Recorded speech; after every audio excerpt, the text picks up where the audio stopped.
TLDR of what we're talking about today and what to expect. We talk all about AI. Should you be using it in your content or not? What's performing better than the perfect, polished feed that you have been taught is marketing?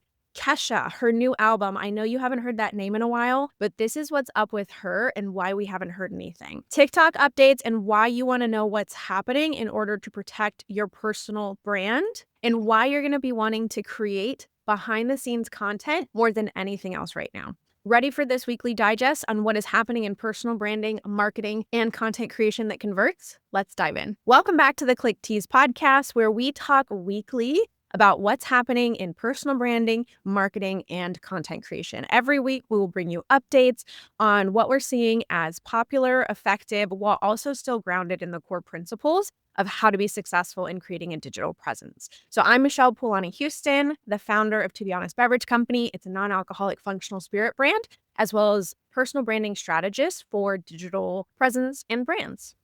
And I'm Joanna Newton. I'm the co-founder of Millennial Marketer. We help people launch and create their own digital products.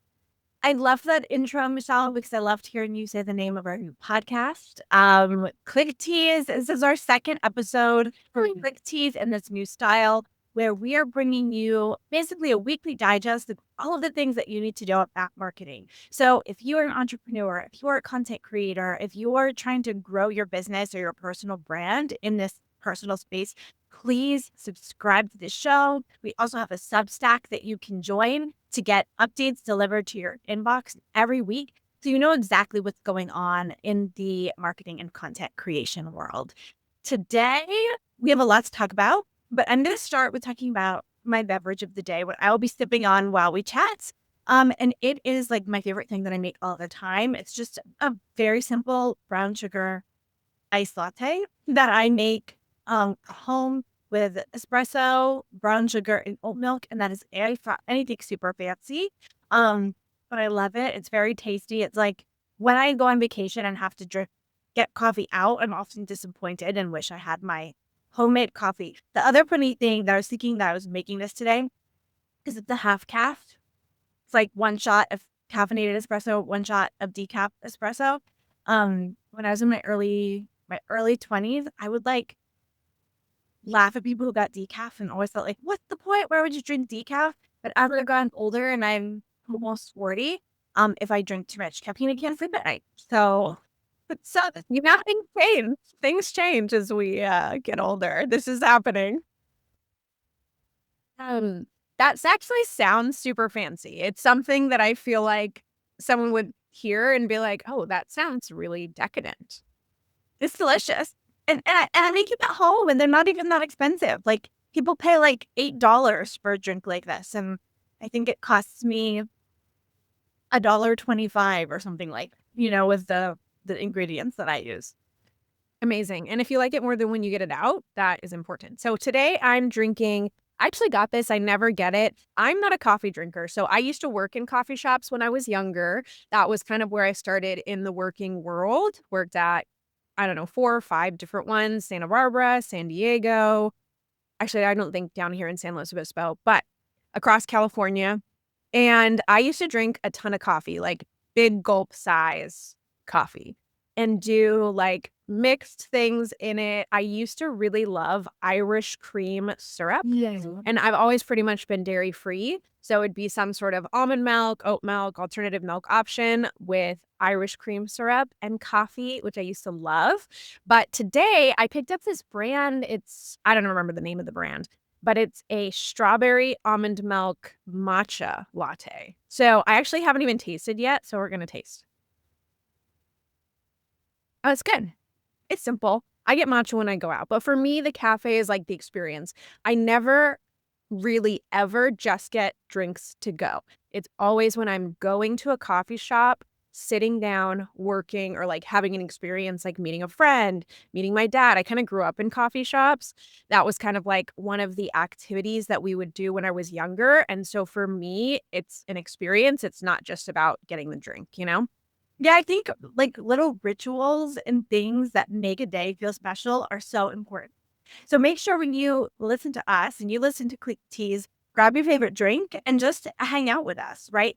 Think about marketing, learn about marketing, make your own little ritual every week that you listen to this. Cause I think it's so important to find those like little joys and things that are fun and make you exciting. We were talking before we started filming today. I had quite a time setting up today. I really wanted to get a certain mic working, and I wanted to adjust my space for better sound quality. And really, everything went wrong. And I think it took me about 2 to 3 hours. I finally got it set up right. We go to test, and it's not working again. And it's so frustrating. And as a business owner, as an entrepreneur, it'd be really easy to let those things get to you, make you stop, make you think, "Oh, I'm just not even going to make this content because it's not perfect. It's not what I want." But one of the things that's so important to do is to just keep going and just get better. Like you'll just get better at time. Am I fully happy with what my sound is today? No, but like I will work on it for next week and the week after and the week after till it's exactly what I'm. I think that's such an important point to make. And as you're listening, like, know that Joanna, myself, personal brands, businesses, we all just get better over time. So I think back to when I first started in fitness and health. I used to be personal training, yoga, functional fitness, like teaching bar. I did all of that. And that's how I came into the online space, creating digital programs on platforms like DailyOM and then eventually my own in fitness and wellness. And I look back at I tried starting a YouTube channel and I was doing yoga and some teaching principles under the Her Healthy Habits brand. And I created like a couple of videos. And I just remember thinking like, oh, my backdrop isn't good enough. I don't have the right lighting. I don't have the right camera. I don't have the right mic setup. And it was such an inhibiting factor. And I look back at that and say, if I had just continued with the bare bones, bare minimum setup, but gotten better over time and reached more people early on, created an audience, like really actually started figuring out what works and what doesn't work. And then over time said, okay, great. Now I have the money to invest in a better backdrop or this design, or now I understand lighting better because I took this course or I learned from this person. And so we limit ourselves so much when we have that perfectionist mindset and really don't just think about it in terms of this is trial and experimentation. This is a process. I'm going to get better at over time, and I'm going to give myself permission to be bad now, and that's okay. If you wait till you're ready, like you will never start because you'll never be ready. And at least for me, I learned by doing. Like I could tell myself that I'm going to study or read a book or create content just for fun, to test things out. But if I'm not actually going to do it, I don't do it. So you get better by creating things, putting them out in the world and doing that. And one of the things that we talked about on last week's episode was the idea of giving the algorithm what the algorithm wants and creating an archetype and creating a persona for yourself and putting it out there. So I made a decision for me that I really wanted to focus on growing on TikTok. I really like the TikTok culture and atmosphere. I like the reactions and the responsiveness that's natural to that platform. So I've decided that I want to focus on TikTok and click Tease. So click Tease YouTube, click Tease Instagram, click Tease Substack. You can find all of those things in the show notes to follow us along. So I really want to focus on that. And then I really want to focus on my own TikTok. Now, I'll be not ignoring my other platforms and like posting the things that work in multiple places, but I want to focus there, focus on that archetype and focus on creating content that's getting seen. So I've been playing with things like, keywords in my text and my subject line so that my videos get categorized. If you don't know what that is, on TikTok, your videos can get categorized for search. And how you know if they are is if you click on them and in that box right above the video, it says, find related content and there's words in there. That means your video has been categorized. So I've been working on getting my videos categorized and really showing up, trying to post 2 to 3 times a day. And I'm seeing a lot of traction. Like I'm getting comments and I'm getting reactions and I'm getting followers. I haven't blown up overnight. I'm not like 2x where I was, but I'm growing and I'm moving. And that's really, really exciting. But one of the funny things that happened is last night, actually, um, some guy who wants me to pay him to get engagement on my site sent my video to a bunch of bots. So it got 11,000 views overnight. 11,000 views, but no engagement, no comments. And then he's like, check your DMs and I'll get you more views, right?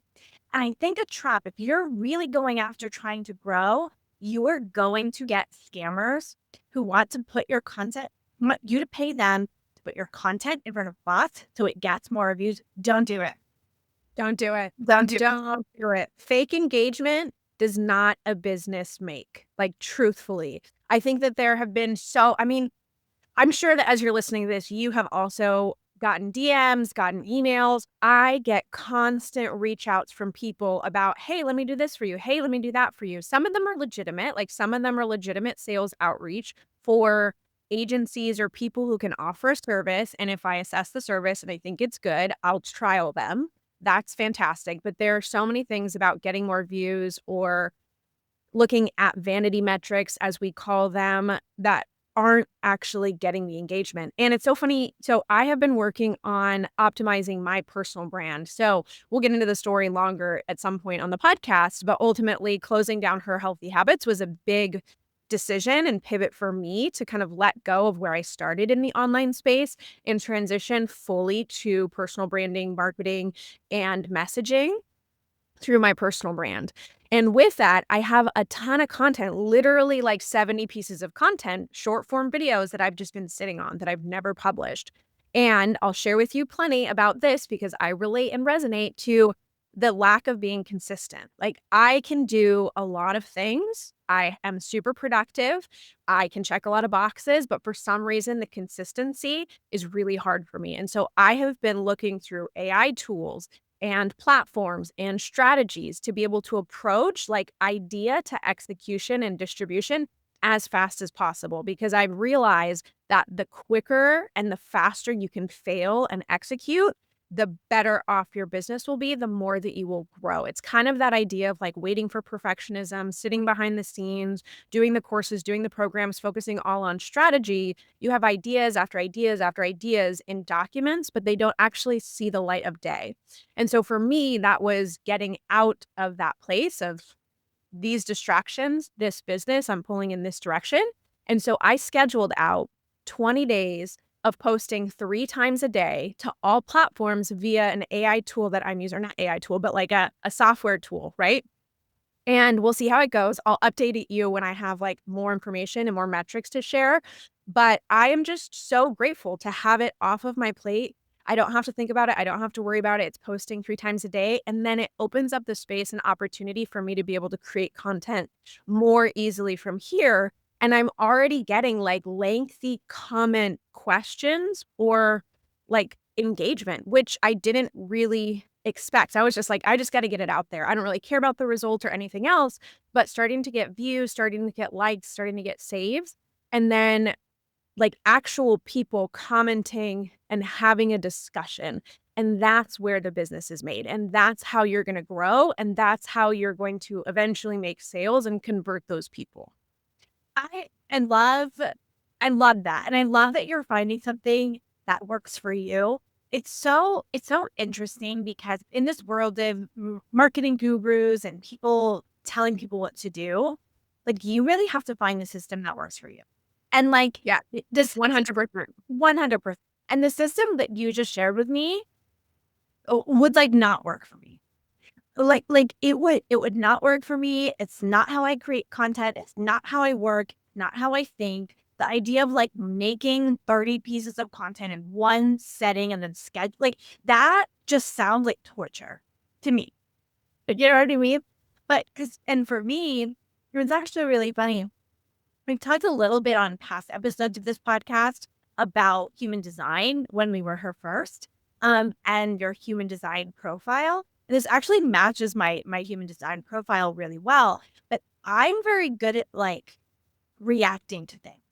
So, like, I don't create content and I don't create ideas or thoughts in a bubble, but I can see something and act to it. I can see something and make it better. So a more active approach where and this is why TikTok, I think, works really well for me. A more active approach where I'm seeing and I'm reacting and I'm building on what's there is way more natural for me. If I were to sit down and film 20 TikTok videos right now, they would just get worse and worse and worse and worse. Like, because I need that engagement and interaction. And so when you're creating things, really start to think about, yes, go ahead and look at what people suggest and do, but this is why practice and work is important because you have to figure out what works for you and what's going to get your real self out there. And the thing that I feel about what I really just this past week, so starting Tease last week, and what I've done on TikTok this past week, when I look at the posts that I've made in the past 7 days, I feel like what's there is me. Like, at least, I know it's so exciting. Like, and this is the first time I felt that. And so it's like working because I'm leaning into me in the way that I work. Mhm. And I really wanna be candid about this for our listeners and for you as you're tuning into this, is like Joanna and I are moving through this process. We're learning along the way. We have seen success in different areas, but we're not so far ahead of you or in a place of like, "Hey, this is the exact route or formula." I think we also definitely come from a space of hearing and learning from so many like, we have learned from the top of the top in the industry of personal branding, digital marketing, strategy, business development in the online space specifically. And when I say that they're wonderful people and they have great coaching abilities, and I love a lot of my mentors that I've had in the digital space, some less than others, but their formula does not necessarily copy and paste work for everyone. And that's okay. We all have to approach things so differently, and it takes the trial, the experimentation, the quantity to be able to do, to execute, to get out into the world, to see what does work for you. I'm actually hosting a follow-up workshop to a presentation that I did for this women's business group, and we're doing it in a couple of weeks, and I gave them very clear to-dos to show up because one of the biggest challenges that they all shared was the systems, basically, the approach. Okay, great. I can have all this strategy or I can come up with all these ideas, but how do I actually move through the process and the steps of getting it out into the world? And I think working style is so important. In that one of those conversations, one of the people just said, I have been told to time block. And I was like, okay, great. Well, did that work for you? And she's like, no, I've never been able to do it. I was like, okay, do you like the idea of time blocking? And she's like, no, I effing hate it. And I was like, okay, great. So why are you trying to do it? Like, why are you trying to do it? Because someone else said it worked for them? They are very different. They're coming at it from a different belief system, from a different perspective, from a different lens, from different life, from different experience in such a different way. They're different personalities, they're different archetypes, they're different human design, different even if you like signs, what are those things called? Cancer, Scorpio, Astrology. astrology, thank you. Astrology.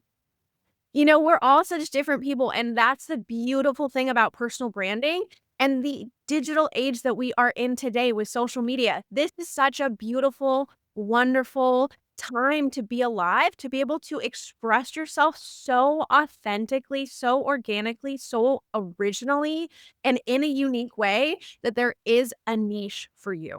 That there is a population of people who are going to raise their hand and say, yes, you are my person. I want to follow you. I want to engage with you. I want to buy what you're sharing with me, whether that's affiliates or you're referring me to something, or it's your own stuff, your own digital products, programs, coaching.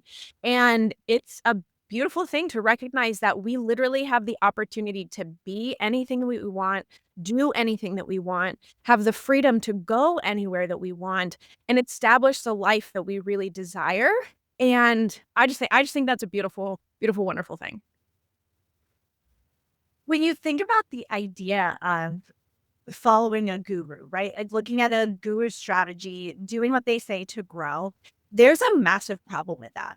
And the the problem is other than they're not you, right? Part of it, they're not you. They don't work like you, they don't think like you, they're not you. But another big problem with it is they're not speaking from a place of starting from zero. So even if they remember when they started from zero, when they get on stage, they are telling you what works for someone who already has a million followers. So if you're looking to Justin Welsh or Brendan Burchard or Amy Porterfield or any of these people to grow, while yes, they can give you lots of insights and strategies, but you're not going to copy and paste work because starting from zero and getting to 1,000 is a completely different case than being at a million and getting conversions. It's just not the same situation. And I'm not saying it's impossible for them to speak to that, but a lot of times when I hear, and I've heard a lot of these people speak in person, and some of them I've even had one-on-one conversations with. When I talk to them, I realize that they grew in the 90s or early 2000s. It was a different time. It was a different era. Yeah, a completely different era. When Brendan Burchard talks about growing his business, he was the first person doing internet marketing. Yeah, and he would just get on and talk about his stuff and just talk and just like, even Facebook Lives. Like, we're in a different state of the world and a different state of marketing. And again, I totally respect where they started because they did start from 0, and I respect where they've gotten to. But I think that the mindset is completely different. Like, I've even had to dramatically shift my mindset about what I used to know about marketing and what did work and how I approached this space versus what we see today. And that's what this podcast is all about. So if you haven't yet, hit subscribe because it's about staying tuned into not just hacks, not just algorithms, not just trending content. Like, it's still grounded on neuromarketing, sales psychology, marketing principles that are core to storytelling and connection and relatability. And again, connecting with your audience from a psychological perspective. But it's talking about it in the frame of reference of the digital age as we grow and how social media has changed our communication style, how social media has become the platforms that determine and dictate what people talk about, how they buy, and where they're spending their time.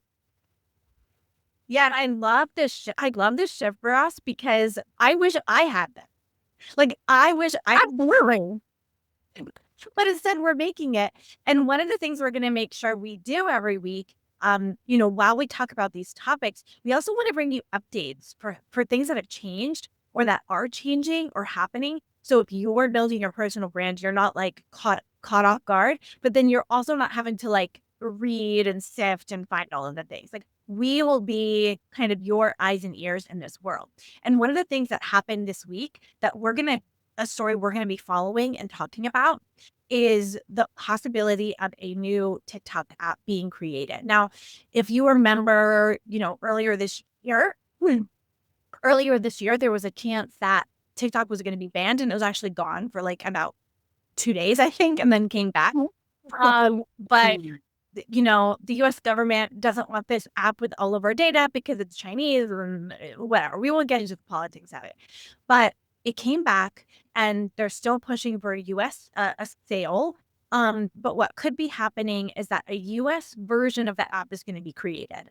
Now, we haven't, at least as of filming this podcast, we haven't gotten real confirmations or timelines or details about what's happening. But I guess a separate US version is being created. Now, hopefully that means creators, when they switch over, I'm hoping they keep their content, keep their followers for my own sake. Or TikTok is my biggest platform. So I hope that I keep my followers there. But and I'm trying to grow on TikTok as well. Hopefully we'll keep everything. We actually don't know what's going to happen. So being aware of that is good to know. Being aware of when that's happening is good to know. If everyone's starting from zero again on TikTok, that new TikTok app, if it's a thing, if you jump on there right away, like you're going to have a chance to skyrocket. So we talked about this last week, but being aware of these changes and new features, algorithm changes, app changes, new social media platforms can really help you find a niche by like jumping on and being an early adopter. A lot of people on TikTok saw that phenomenal growth and phenomenal reach on maybe lower quality content because they got on the bandwagon. They jumped on board. And that is actually a marketing technique, is the bandwagon effect, is like getting people on board with something. And the more you see people getting on board with it, then you want to be on it. It's like when you see a group paying attention to something on the street, you kind of have to like scoot over and be like, oh, what's everybody looking at? That's kind of the bandwagon effect. And so you're ultimately building on that momentum. And the more that people see your content, the more they like it, the more they engage with it, then it's going to encourage you to like it, engage with it, and so on and so forth. It's this domino effect. So utilizing tools in your business in the digital space in a smart and intelligent way is just an important practice. Does it have to be TikTok? Absolutely not. Does it have to be Instagram? Absolutely not. It can be the platform that's right for you. And it doesn't even have to be social media. I talk to business owners all the time about opportunities in which they can leverage collaborations, partnerships, in-person events, different ways of getting in front of people that isn't just social media platforms. So we'll continue to talk about marketing principles again as a whole in different directions on the Click Tease podcast. So hit subscribe so you stay in touch, and then join our Substack. But ultimately, what we're seeing is this big shift in marketing towards media.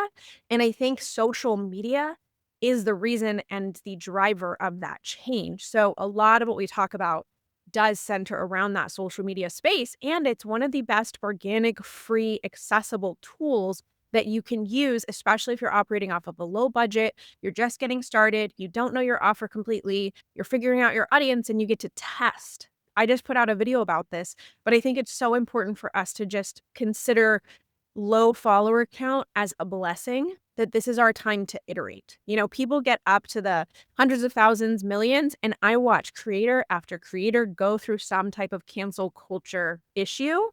And when you're on that big of a stage, it's easier to make mistakes that people are going to either be offended by or not be happy with, or whatever the case is that happens with people in the digital space and why they think it's okay to just tear down a person, whatever.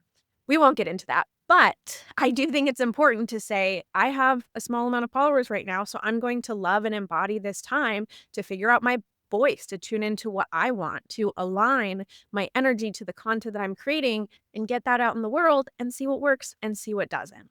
Speaking of what works and what doesn't, one of the things that I've noticed so much about how media has shifted and how our social platforms have shifted is that I feel like behind the scenes content, quote unquote bloopers content, is performing better than the actual content that's being created. I don't know if you've seen those videos, Joanna, where they're like showing the behind the scenes of filming something, and then it switches to the actual filming of the content, and it's like the face of the person as opposed to what they were capturing, right? And those content pieces are going like wildfire. Like a library did it, and then we're seeing influencers do it, and these different brands and everything else.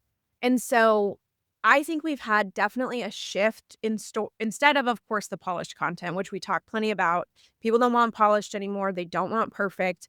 I think quality is still of importance, right? Like the video quality, especially for YouTube, the platform that you're on, does matter. But people want to see behind the scenes. They don't just want to see the finished thing. They want to see what's happening. They want to see that real life experience. Yeah. Yeah, totally. And just showing the whole process, the whole thing. And as we were talking, I was thinking about how strange it is, how important like having a personal brand is today. Because like when I was in college and I was studying marketing, like none of what we're talking about was like even a thing. Like for a business owner. Now for like public relations, for public figures, none of this was a thing, but people, when it comes to businesses, they want to know the person. They want to know that behind the scenes. They want to know that connection. And building a personal brand is so valuable because if you change, so if I'm building a personal brand while I'm running Millennial Marketer, and one day I want to maybe switch and do something else, or maybe I want to add on another thing. I have this asset that is beyond my business. That is the connections I have with people. That is people who know me and like me. And while like say the content I post is about marketing and building businesses and all of that, If I completely took a left turn into something very different, my audience wouldn't be very valuable. But say I want to switch from marketing courses in Kajabi to business operation. Like I could, or I could add that. So having that personal brand really does that. Now, this is going to feel like a little bit of like a total left turn, but something, as a story I've been following this week that's sort of related to her of personal brand is of Kesha's new album. Are you a Kesha fan, Michelle? No, Kesha isn't a word or person that has been brought up to me in a long time. I feel like, that and Lizzo, for some reason, I haven't heard anything canceled. No, I haven't heard anything about Lizzo. Why did Lizzo get canceled? She's canceled, but she's trying to come back. So Lizzo got canceled because we'll come back to Kesha because we've got some good stuff to talk about with Kesha this week. But Lizzo got canceled a while back because a bunch of her dancers spoke out about some really bad labor practices, like bad treatment, long working hours, and just like there was a whole situation. So Lizzo, it was actually just after the Barbie movie, which is funny because like that Lizzo song and the Barbie movie all came together. But she was canceled because of this situation. And I know now she's kind of coming back with new music, but she took some time out of the spotlight because of that. That's so weird to hear and kind of wild because she was awarded essentially for her impact. I forget what the award was, but there was an award ceremony recognizing women and their influence, and hers was like something about like social impact and some kind of compassion. So that's actually kind of surprising for me to hear. My dog is coming to my. That's okay. I've been hearing the barkies. We'll see if she wants to be in the podcast. It was funny when I was practicing recording, she kept sitting up next to me, maybe, and I was like, maybe you'll sit nice during this episode. Oh my gosh, she's totally welcome on the podcast. I am a major dog lover, as you know. And so if my dogs were still around, I would have them on the podcast for sure. We'll see if she behaves and doesn't like her. I won't. Oh no, this isn't gonna work. So I'm a big Kesha fan. I remember when she first came out, I really thought she was just like a one-hit wonder, like factory made artist. And me and some friends went to a concert of hers, kind of ironically, like we had season passes to Six Flags, and she was playing at a Six Flags, and we were like, ha ha, let's go see Kesha. That would be funny, right? And then I went to her concert, and I was like, this woman is so talented. Like when live, she was so, so, so talented. So that I kind of followed all of her music and got into her music. And she just released a new album on Friday, so last week. And what's so significant about this is that she recently just created her own record label, and it's a completely independent album. So she's this huge artist, really just relying on her personal brand and her connections with her fans to build her own thing versus having to be tied to a label that's taking all of this money and all of this stuff. And one of the reasons this is so significant is Kesha had some really difficult times in her early days of her recording. There were lawsuits, civil lawsuits, and things like that with her producer, Dr. Lou. She says that she was sexually, and I think it's alleged because I actually think she didn't win any of the court cases.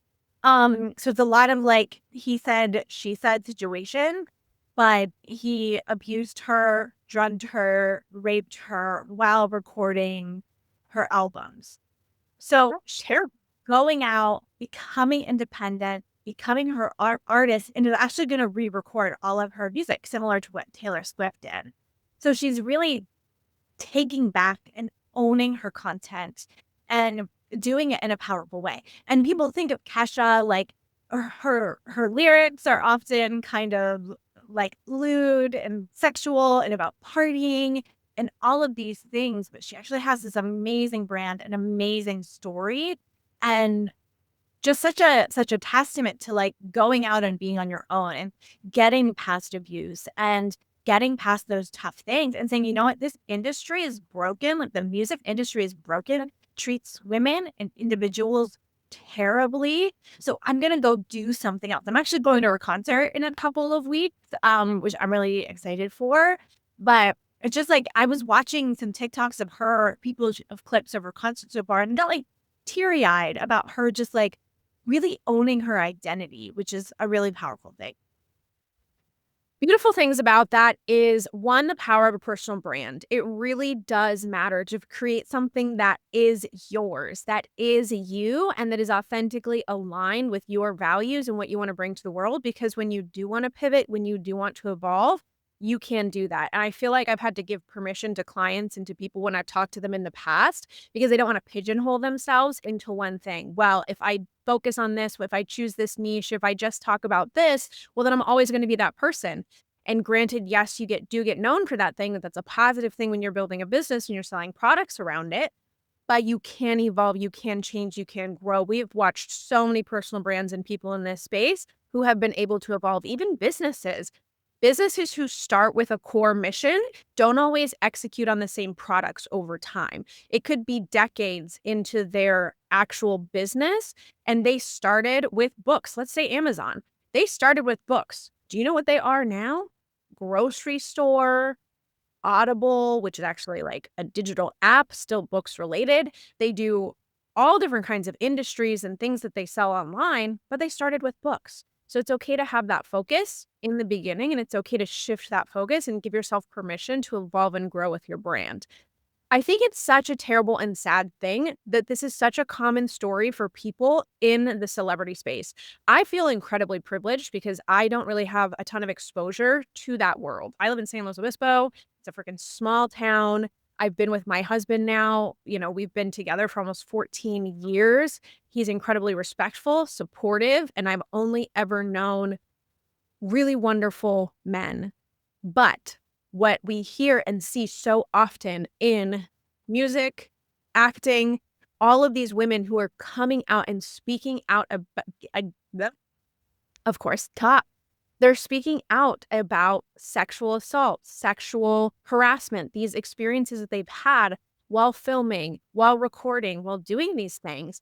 And there is so much oppression of women still in these industries. And I'm so grateful that they're talking about them and they're leading and they're coming back out.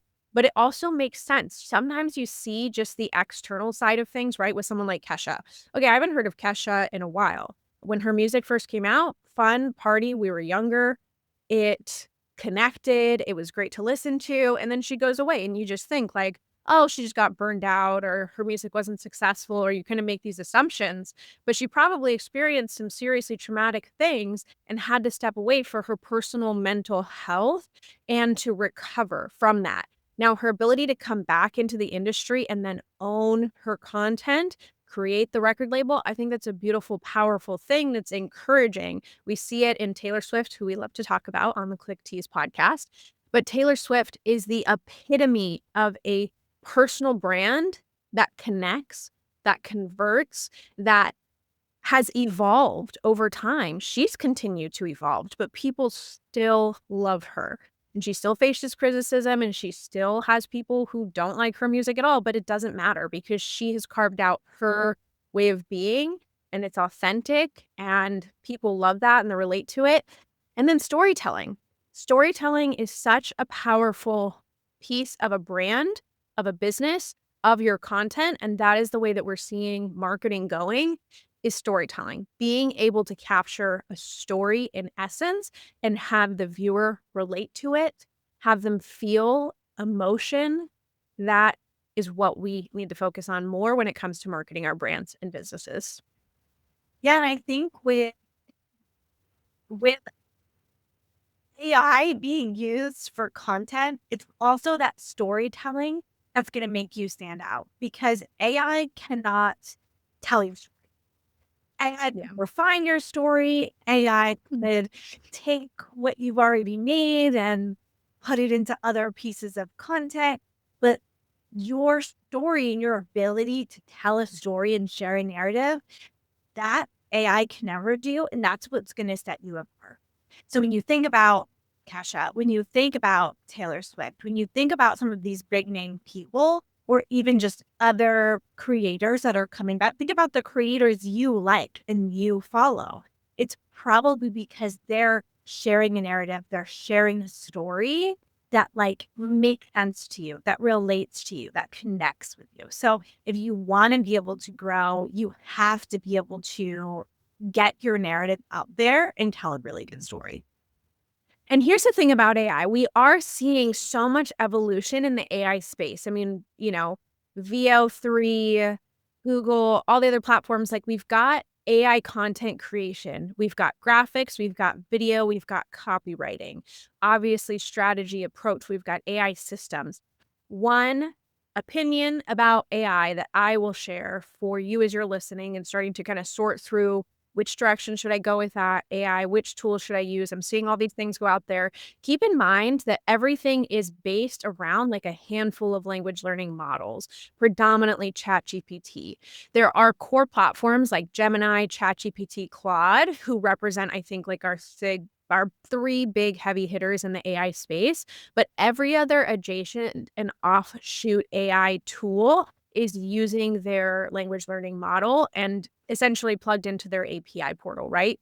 So keep in mind that you're starting to explore these tools. You're probably spending too much time looking at the tools without just seeing what are all the features that I could actually use in either the free or basic plan of whatever the big three that you like to use, or what is available, right, on like a $20 a month pro or premium paid subscription, because the content that they're able to create is pretty amazing. I actually just found out, which I didn't realize, is that Canva has introduced AI video content creation for like stock video. So you can use a tool that you already have in that modality. I share this because I spend a lot of time looking at AI tools for content creation and help with copywriting or help with posting or help kind of easing the online systems for my business. And I haven't found anything that is as great as those core three that I mentioned that are very accessible, very user friendly. So try not to spend too much time or energy looking into those things. And then with I am seeing a ton of like AI avatars, like create your own AI avatar. And I don't want to discount it. Like, I do think it's important that you explore and see what works for you. Maybe if filming videos isn't your strong suit and you want to create an AI avatar and then have it do B-roll content for you, and if it looks good enough for what you're putting out into the world or your products and your offers, or you're just doing affiliate marketing or whatever the case is, I think there's an avenue for that. But, but, but, Big but. I big but. I still think that the future of media and marketing is going to be human based. We're seeing AI campaigns come out with AI models, AI videos, AI social media influencers. Like there are AI influencers right now who do over seven figures because they have brand deals and partnerships or whatever. And so I think it's important to acknowledge it, that this is an evolution and we are seeing it. If you want to explore it, do that.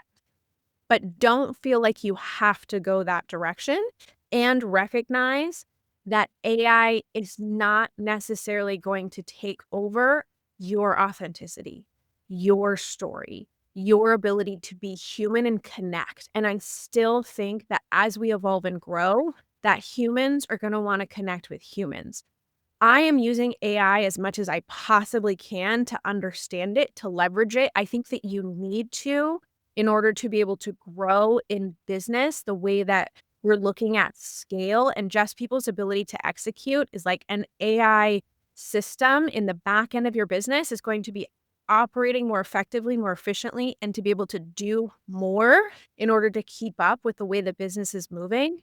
But in terms of content creation, video, talking, telling your story, I hope that it doesn't get completely replaced by AI, because I feel like I still want to connect with humans. And I still think that there's such an important energetic and spiritual aspect to it that I think AI is not going to be able to replicate or tap into.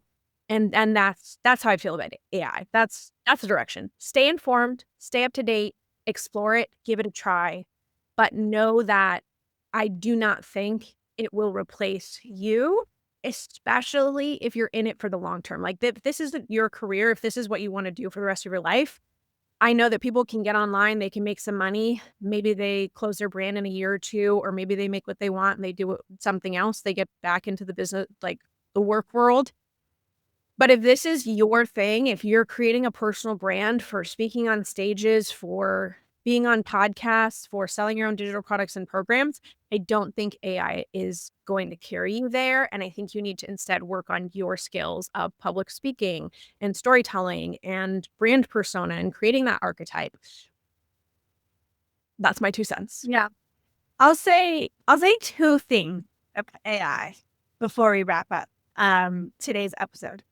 I I really try to be open-minded to the use of AI, and I've had to push myself to do that. I've tried a lot of AI tools, especially for like back-end operations, organization, planning, productivity, content creation, and for my content creation for really the first half of the year, I was using AI to refine, not write. I would draft like post captions for LinkedIn and things and then give it to AI. And I've kind of trained my ChatGPT to talk in my voice. And I was letting chat like edit for me. And I was starting to use chat more often for writing for clients and things like that.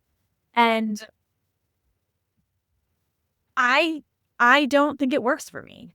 And I recently, like, I would do it, I would get fewer comments, fewer engagements, all of that, and I stopped, like, this week, especially, like, while switching to, like, thinking TikTok first, much more natural to just, like, write up a caption on your phone or do that, and I've seen growth, engagement, and all of that to cutting AI out from my content altogether, and I don't know, like, I wrote a post today, and I was just reading it, and I was like, "This is so good." Like, AI could never make it. Like, AI would never make this for me because it's me, it's my voice.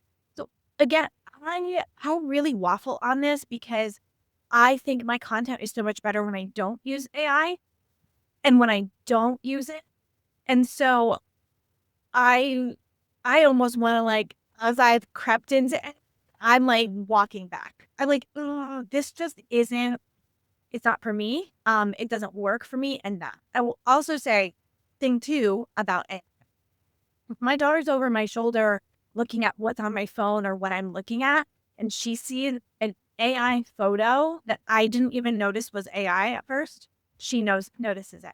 And as soon as she goes, "That's AI." She goes to my "That's AI." She's 8 years old. "That's AI." And I'm like, "Oh, people are gonna know, and it's gonna get old freaking fast." And I think that Gen Z, Gen Alpha is not gonna be a fan of the AI content, and they're gonna spot it, and they're gonna to be out because it totally is a turnoff for her. I think so. Right. I think these big brands that we're seeing, because I read, marketing things and hear from CMOs and things like that, and we've talked about Duolingo on the podcast before. They don't let AI touch their content. And there are a lot of big brands who are incredibly successful in the social media space. They don't polish with AI. They don't yet let AI, they still use human generated ideas, language, way of connecting. Because if you think about it, truthfully, like, you're having a human consume it, and if you're having a human consume it, it's likely that they're gonna connect with a human origination, writing, video, voice, whatever it is. And I do think that AI is going to get to a point where it is so good that you don't realize maybe it's AI. But I also did see this post recently, and I kind of come from fitness. And so body positivity and body image and body dysmorphia is a really big field of interest. And I think line of thinking that I typically go down is, what is the impact of this doing to our next gen, doing to women specifically? And I saw a post recently about women and the rate of plastic surgery that has gone up, not to replicate a celebrity or get a certain type of look that they're seeing on real people, but rather to match filters. And so the filters that are being used on social media now, women are bringing that into their plastic surgeons and say, I want to look like the filtered version of me. Do that for me so I can walk around as a human with a changed face. And the distortion of seeing an AI version of you from a video perspective, thinking of our next generation, my potential kids, if we have kids, my niece and nephew, and what they're consuming, I want that to be real. I want humans to have flaws. I want to see videos and movies of people without perfect skin, without perfect teeth, without these perfectly put together AI impacted videos. I mean, we went through this whole shift when it came to photos and retouches of our marketing in digital or like billboard boards, right? So you have your billboards, you have your magazine articles, you have these places in which celebrities or models are demonstrating the use of a product. And it wasn't advertised or it wasn't well known that they were edited, photoshopped, and sometimes dramatically so. Like that you look at the original photo, you're like, oh, that's beautiful. And then you look at the touched up photo and you're like, wow, that is really demented. Yes, of course, the new version is beautiful, but it's not at all related to what an actual human looks like. And so I think for the health of our culture, for the health of our society, for the health of our next generation, that we need to be really conscious about AI and being able to portray real people with flaws, with things that make us who we are. Zendaya, I think, is one of the most beautiful women in the entire world. I love everything that she does. She has this funny thing in her front two teeth. Like, I think one tooth is like slightly, and she hasn't fixed it. Independent of like how much she's done and how much money she's made, she doesn't fix it, and she hardly ever wears makeup in her personal life, and I love that about her in being authentic and being genuine, even though she is literally one of the most beautiful women I've ever seen, period. So, I think that's something important to consider. We talk a lot about ethics and morals on this podcast about, yes, there are people in the world doing these things. Do you want to be a part of that or not? And I think it's a personal choice. So that's what this conversation is also encompassing. Well, thank you so much for tuning in to this week's episode of Click Tease. We covered so many great topics from AI content creation, like should you be using it, should you not, how to explore it, to what's going on with Kesha and her personal brand, to really just how to get active and be engaging and really attract new people to you. So if you enjoyed this, please give us a subscribe, follow along. You have to tune in next week so you get a new update about what's going on in marketing, personal branding, and learn how to make content that works. And join the Substack. You can find everything in the show notes. So we'll see you next time.